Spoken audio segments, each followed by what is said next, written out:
Говийн ганц айлаас эхлээд голд зүрхний эх орон хүртэл халигсан авьяас, салгисан ундраг, дархалсан үзэл санаа, цацалсан сэтгэл, чухам шагтар сүрэнгийн гүр базар химээх энэ эрхэм хүнийх байлаа.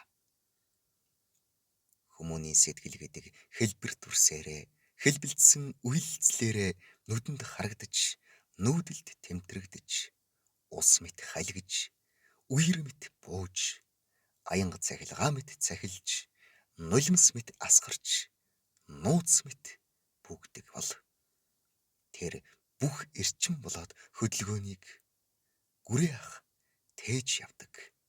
Тэгээд мөч хорон бүрт мөнхийн эргэлт адил эргэн тойрондоо түгээдэг байлаа. Уран бүтээлч хүн эхлээд хүн байх учиртай. Удаад нь эх орныхоо иргэн гэдгээ гүн гүнзгий ухаарсан байх ёстой гэж би хувьдаа боддог юм. Гүрээ ах аль шинж чанарын маш өндөр түвшинд өөртөө бүрэн шингээсэн нэгэн байв.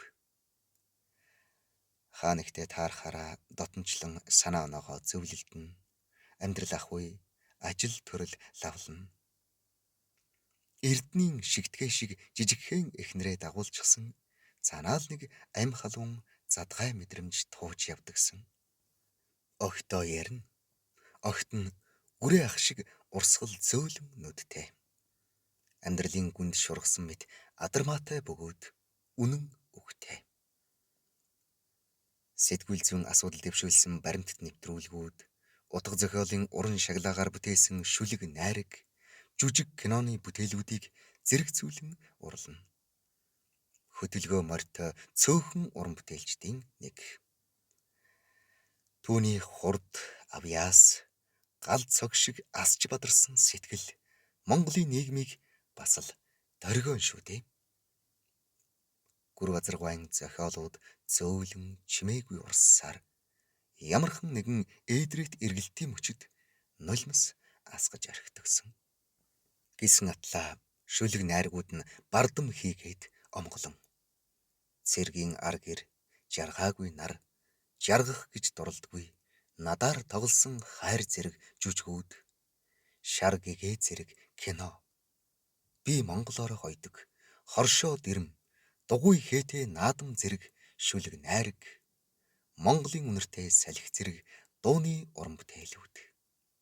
Өнөөдөр эргээд харахад шагдар сүрэнгийн гүр базар оюун санааны бүхэл бүтэн өвийг ард түмэндээ үлдээжээ. Бичих гэж шаглана, бүтээх гэж урлана. Хээ хуаар, хэл хиллэг, дүр дүрслэл нь үнэхээр яруу тансаг бөгөөд ялгуулсан гоёмсог.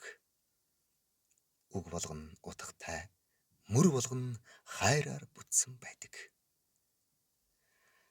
Гүрээ ах л тайлбарлаагүй бол улсын наадмын хурдан морины тэр дундаа даагны уралдаан утгагүй болдоггүй байлаа.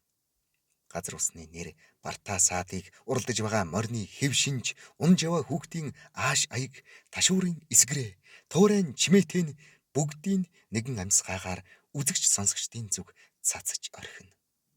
Түүнийг дараагийн өгүүлбэрээ хэлэх гээд амьсгал авахд Монгол даяараа цээж даран хүлээдэг байлаа. Нулимсандаа тороод дуун бүдрэхэд Монгол даяараа нууцхан мэлмэрдэг байлаа.